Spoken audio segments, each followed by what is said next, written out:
प्रधानमंत्री का असम दौरा कब? 13 से 14 सितंबर 2025।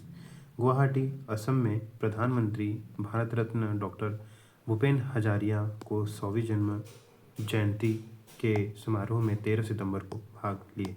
14 सितंबर 2025 को दरांग में 18,530 करोड़ के प्रमुख बुनियादी ढांचा और औद्योगिक विकास परियोजनाओं का उद्घाटन एवं शिलान्यास किया। 14 सितंबर 2025 को गोलाघाट में Assam bioethanol private limited Numaligarh refinery plant की आधारशिला रखी। पॉलीप्रोपेनाइल प्लांट की आधारशिला रखी गई। देश का पहला स्वदेशी हरित हाइड्रोजन प्लांट उद्घाटन 1 अगस्त 2025। कहाँ? कांडला, गुजरात में। किसके द्वारा? सर्बानंद सोनोवाल, केंद्रीय पोत परिवहन एवं जल मार्ग मंत्री। यह देश का पहला स्वदेशी हरित हाइड्रोजन प्लांट होगा। पहली हाइड्रोजन संचालित ट्रेन प्रस्तावित जिंद, हरियाणा, सोनीपत में। गति 110 किलोमीटर प्रति घंटा। क्षमता 2600 यात्री एक बार में। ऑनलाइन गेमिंग का संवर्धन एवं विनिमय विधेयक 2025 पारित 21 अगस्त 2025। राष्ट्रपति के हस्ताक्षर 22 अगस्त 2025। राजपत्र में प्रकाशित 22 अगस्त 2025। कोई भी ऑनलाइन गेम जिसमें पैसे का लेन देन होता है, पोकर, रमी, फैंटेसी स्पोर्ट्स, अब प्रतिबंधित कब से? 22 अगस्त 2025 से। इस स्पोर्ट को मान्यता मिलेगी। इसके लिए ऑनलाइन गेमिंग अथॉरिटी बनेगी। अवैध ऑनलाइन गेमिंग प्लेटफॉर्म चलाने पर 3 साल जेल और 1 करोड़ जुर्माना साथ में। संभव प्लेटफॉर्म। भारतीय सेना ने ऑपरेशन सिंदूर के दौरान सुरक्षित संचार के लिए व्हाट्सएप जैसे प्लेटफॉर्म की जगह संभव सिक्योर आर्मी मोबाइल भारत संस्करण का उपयोग किया।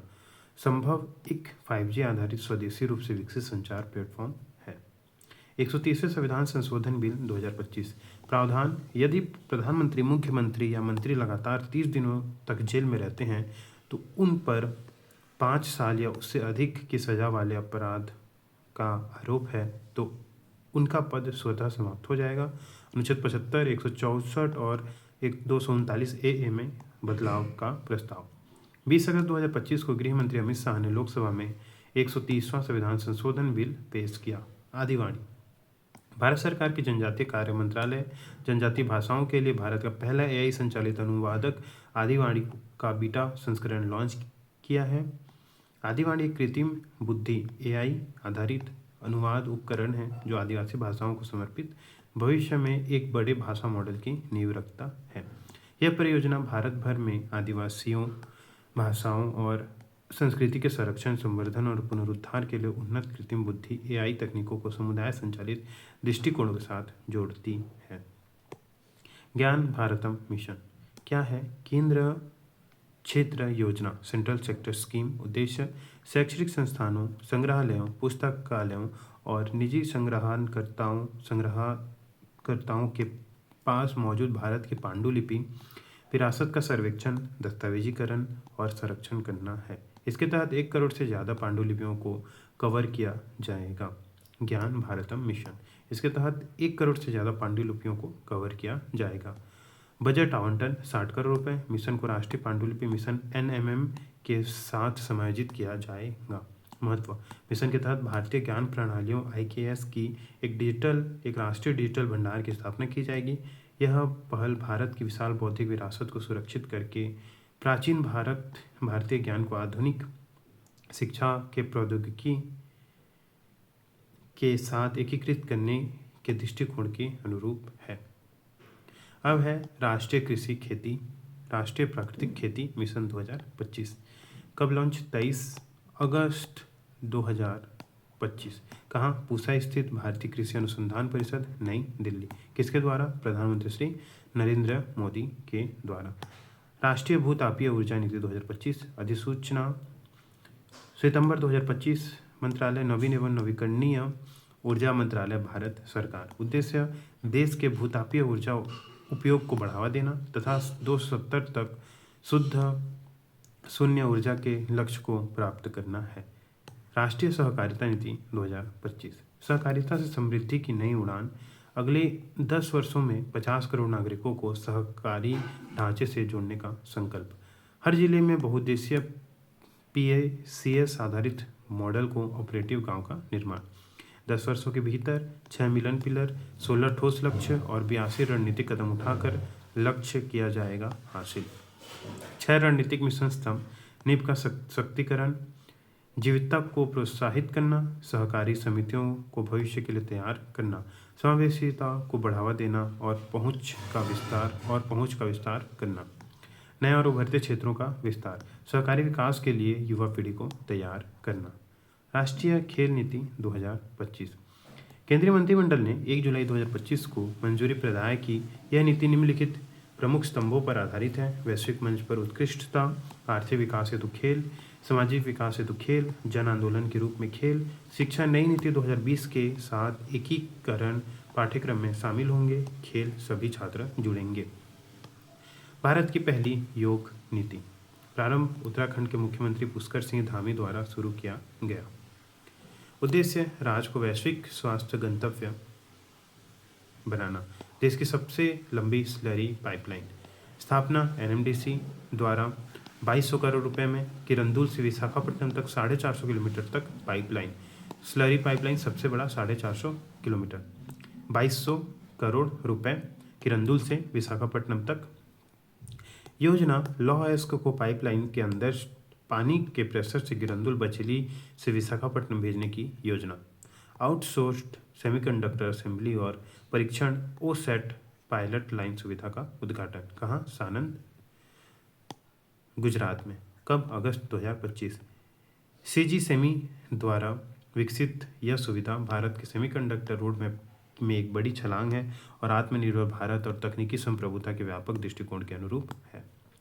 मणिपुर में राष्ट्रपति शासन 6 माह और बढ़ा। अगस्त 2025 से 13 फरवरी 2026 तक भारतीय संविधान के अनुच्छेद 356 के तहत अनुच्छेद 356 राष्ट्रपति शासन किसी भी राज्य तभी लागू किया जाता है जब राज्य में गंभीर समस्याएं उत्पन्न हो जाती हैं और सरकार उनका समाधान नहीं कर पाती। महाभियोग अनुच्छेद 61 में राष्ट्रपति के लिए महाभियोग। सर्वोच्च न्यायालय 124 में, सर्वोच्च न्यायालय में, उच्च न्यायालय 218 में महाभियोग चलाया जा सकता है। संविधान में महाभियोग की जगह सिद्ध कदाचार या अक्षमता शब्द प्रयोग किया गया है। फास्टैग टोल कलेक्शन का वार्षिक पास लॉन्च। कब? 15 अगस्त 2025 से। एक साल में 3000 रुपये 200 यात्राएं। गैर व्यावसायिक निजी वाहनों के लिए ही वैध। नए राज्यपाल उपराज्यपाल नियुक्त। 14 जुलाई 2025। गोवा के राज्यपाल पूसापति अशोक गजपति राजू। हरियाणा के राष्ट्रपति प्रोफेसर आसिम कुमार घोष। लद्दाख के उपराज्यपाल कविंदर गुप्ता। 79वें स्वतंत्रता दिवस के अवसर पर हर घर तिरंगा कार्यक्रम। आयोजन 2 अगस्त से 5 अगस्त 2025 तक 3 चरणों में किया जाएगा। इस कार्यक्रम के अंतर्गत सभी भारतीय नागरिकों को अपने घरों में राष्ट्रीय ध्वज फहराने के लिए प्रेरित किया जाएगा ताकि आमजन में देशभक्ति की भावना का विकास हो और राष्ट्रीय ध्वज के प्रति सम्मान में वृद्धि हो। थीम: हर घर तिरंगा, हर घर स्वच्छता, स्वतंत्रता का उत्सव स्वच्छता के संग। 3 चरणों में होगा संपन्न। प्रथम चरण 2 से 8 अगस्त, द्वितीय चरण 9 से 12 अगस्त और तृतीय चरण 13 से 15 अगस्त तक। अभियान के दौरान समस्त शासकीय भवनों एवं संस्थानों, आवासीय भवनों में तिरंगा फहराया जाएगा। भवनों को रोशनी से सजाया जाएगा, रंगोली बनाई जाएगी और सेल्फी जोन तैयार किए जाएंगे। कार्यक्रम का व्यापक सफलता सुनिश्चित करने हेतु पॉम्पलेट, बैनर, स्टैंडीज आदि के माध्यम से स्थानीय भाषाओं में जोरदार प्रचार प्रसार किया जाएगा। झारखंड पहला राज्य जहां खदानों में पर्यटन चालू। पायलट चरण की शुरुआत रामगढ़ जिले की नॉर्थ उरी मारी बिरसा ओपन कास्ट माइनिंग से की जाएगी। यह पहल राज्य सरकार और central cold field limited CCL के संयुक्त प्रयास से चलाई जा रही है। झारखंड पहला राज्य बना जहां खदानों में पर्यटन शुरू होगा। देश में पहली बार मोबाइल ऐप से वोटिंग, बिहार बना पहला राज्य। बिहार देश का पहला ऑनलाइन वोटिंग करने वाला राज्य बन गया है।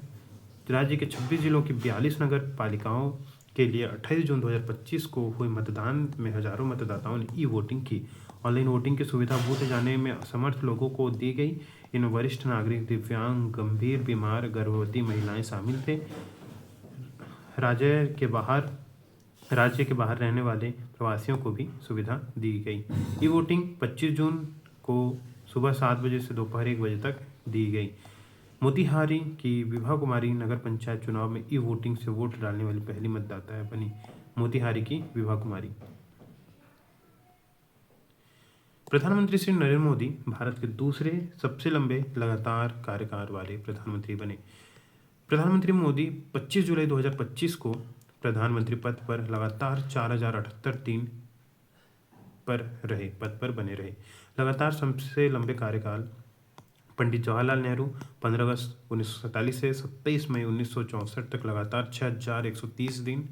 श्री नरेंद्र मोदी 4078 दिन 25 जुलाई 2025 को लगातार कार्यकाल जारी। श्रीमती इंदिरा गांधी 4077 दिन लगातार 24 जनवरी 1966 से 24 मार्च 1977 एवं 52 दिन 14 जनवरी 1980 से 31 अक्टूबर 1984 तक पूरा कार्यकाल 5829 दिन। भारत में तितलियों की 85 नई प्रजाति खोजी गई। जुलाई 2025। दूसरा संस्करण तितलियों के कैटलॉग का जारीकर्ता butterfly research centre, Bhimtal, Dehradun, Uttarakhand. देश में तितलियों की प्रजातियां 1403 प्रजातियां। प्रथम संस्करण में तितलियों की प्रजातियां 1318 थी। पहले व इस संस्करण के बीच 85 नई प्रजातियां खोजी गई हैं। 1403 टोटल प्रजातियां भारत में तितलियों की उपस्थित हैं, पाई जाती हैं। राष्ट्रपति द्रौपदी मुर्मू द्वारा राज्यसभा के लिए 4 प्रतिष्ठित नामों का मनोनयन जुलाई 2025। उज्ज्वल देवराव निकम, सुप्रसिद्ध वकील। सी सदानंद मस्ते, केरल के वरिष्ठ सामाजिक कार्यकर्ता और शिक्षाविद। हर्षवर्धन श्रृंगला, पूर्व विदेश सचिव। मीनाक्षी जैन, विख्यात इतिहासकार एवं शिक्षण विशेषज्ञ। स्मरणीय तथ्य: राष्ट्रपति द्रौपदी मुर्मू ने संविधान के अनुच्छेद 80(1) क के खंड 3 द्वारा उन्हें दी गई शक्तियों के अंतर्गत इन लोगों को राज्यसभा के लिए चुना है।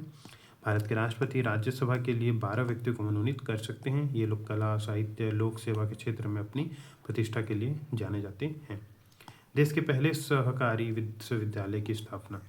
त्रिभुवन सहकारी यूनिवर्सिटी TSU, स्थान आनंद, गुजरात में। त्रिभुवन सहकारी समिति TSU बिल 2025। देश के सबसे ऊंचे रेलवे पुल का उद्घाटन कब? 6 जून 2025। किसके द्वारा? श्री नरेंद्र मोदी प्रधानमंत्री द्वारा। चिनाब नदी पर चिनाब रेलवे पुल। पुल की ऊंचाई 359 मीटर, लंबाई 1315 मीटर है। लागत 1486 करोड़ रुपए। Steel 29,000 metric ton.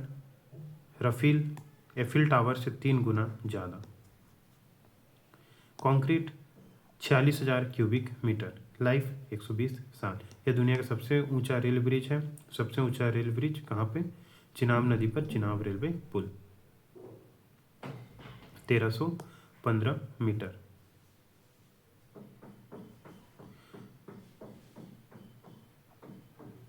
लंबाई जो है 1315 मीटर और ऊंचाई जो है 359 मीटर है। यह दुनिया का सबसे ऊंचा रेलवे ब्रिज है। यह एफिल टावर से 35 मीटर ऊंचा है। भारत का पहला रेलवे केबल ब्रिज। यह ब्रिज रियासी के अंजी खाद में बना है। ट्रेन भारत की सबसे लंबी ट्रांसपोर्ट टनल से गुजरेगी। रामबन में बने टनल की लंबाई 12.75 किलोमीटर है। चिनाब ब्रिज 266 किलोमीटर प्रति घंटे की रफ्तार वाली हवा झेल सकती है। ब्रिज पर 100 किलोमीटर प्रति घंटे की रफ्तार से ट्रेनें चल पाएंगी। प्रधानमंत्री ने कटरा से कश्मीर के लिए पहली वंदे भारत ट्रेन को हरी झंडी दिखाई। कटरा, रामबन, बनिहाल, काजीकुंड, अनंतनाग, अवंतीपोरा और श्रीनगर पहुंचाएगी। जी माधवी लता। चिनाब ब्रिज के पीछे भारतीय विज्ञान संस्थान IISc बेंगलुरु की प्रोफेसर जी माधवी लता की वर्षों की मेहनत है। वे एक चट्टान इंजीनियरिंग विशेषज्ञ हैं। उत्तर रेलवे ने उन्हें एक प्रोजेक्ट के लिए भू विश्लेषण सलाहकार नियुक्त किया। माधवी ने 17 वर्षों तक एफकॉन जेमी निर्माण कंपनियों के साथ मिलकर पुल की नींव रखी, मजबूती और ढलान विस्तारीकरण का कार्य किया। माधवी की मदद से पुल की संरचना को दीर्घकालीन मजबूती मिली। 359 मीटर ऊंचे इस पुल की उम्र 120 साल तय की गई है। Statue of Unity 182 metre, Eiffel Tower 330 metre, लागत 1486 करोड़। जो ब्रिज है की लंबाई कितनी उसकी 1315 और ऊंचाई 359, 17 पिलर उसमें लगे हैं और लागत कितने 1486 करोड़ रुपए ओनली। चिनाब पर जम्मू कश्मीर ने सलाल बांध,